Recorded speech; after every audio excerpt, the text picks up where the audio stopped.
আসসালামু আলাইকুম। আমরা আজকে একটি বাচ্চার সাথে কথা বলবো, ওর মার সাথে কথা বলবো। ওর নাম জুনায়েদ, ওর বয়স 11 বছর। তো ওর যে ঘটনাটা ঘটেছিল, মাথার ভিতরে একদিকে অনেক রক্ত জমাট হয়ে গিয়েছিল, কারণ সে গাছ থেকে পড়ে গিয়েছিল তার 1.5 থেকে 2 মাস আগে। পড়ে মাথায় রক্ত জমে তার খাওয়া দাওয়া বন্ধ হয়ে গিয়েছিল, সে বিছানা থেকে উঠতে পারতো না, বমি হতো ঘন ঘন। তো এই বিষয়গুলো নিয়ে আমরা তাকে পরে অপারেশন করে এখন আলহামদুলিল্লাহ সে ভালো আছে। তো বিষয়টা নিয়ে তার মার সাথে আমরা একটু কথা বলবো। আসসালামু আলাইকুম মা। ওয়ালাইকুম আসসালাম। ও, জুনায়েদ আপনার কি হয়? আমার ছেলে হয়। ছেলে হয়। তো ওর কি হয়েছিল বলেন তো, ঘটনাটা অপারেশনের আগে? 2 মাস আগে গাছের থেকে পড়ে গেছিল, দুই জি। আড়াই মাস আগে।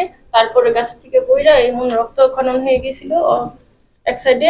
ওর কি কষ্ট হতো রক্তক্ষরণ হওয়ার জন্য? ওর কষ্টগুলা কি কি হতো? রক্তক্ষরণ গুলো হওয়ার আগে ওর সমস্যা হইতো যে ওই খাওয়া দাওয়া করতে পারতো না, বমি করতো, বিছানা থেকে দাঁড়াইতে পারতো না, আচ্ছা মাথা আচ্ছা, ঘুরাইতো, মাথা ঘোরাতো। মাথায় ব্যথায় অনেক কাতরাইতো, মাথায় হাত দিয়ে দিতে বলতো, পানি দিতে বলতো। তারপরে একজন ডাক্তারের পরামর্শে মাথা সিটি স্ক্যান করে দেখা গেল ব্রেনের মধ্যে অনেক রক্ত। রক্ত, হ্যাঁ। তখন আপনাদেরকে পাঠালো আমাদের এখানে মাইকেয়ার হসপিটালে, হ্যাঁ, এবং তার অপারেশন হয়েছিল 2-3 সপ্তাহ আগে।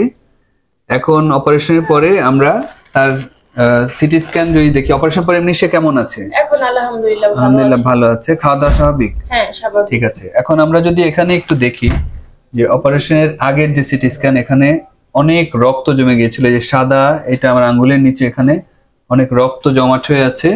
এটা অপারেশনের আগের সিটি স্ক্যান। এবং আজ অপারেশনের পরে ফলো আপ সিটি স্ক্যান দেখা যাচ্ছে সেই সেম জায়গা, ব্রেনের বাম দিকটাতে কিন্তু সুন্দর এখন স্বাভাবিক ব্রেন, এবং রক্তটা নাই বললেই চলে। এবং আমরা দেখতে পাচ্ছি বাচ্চাও সুন্দর আছে।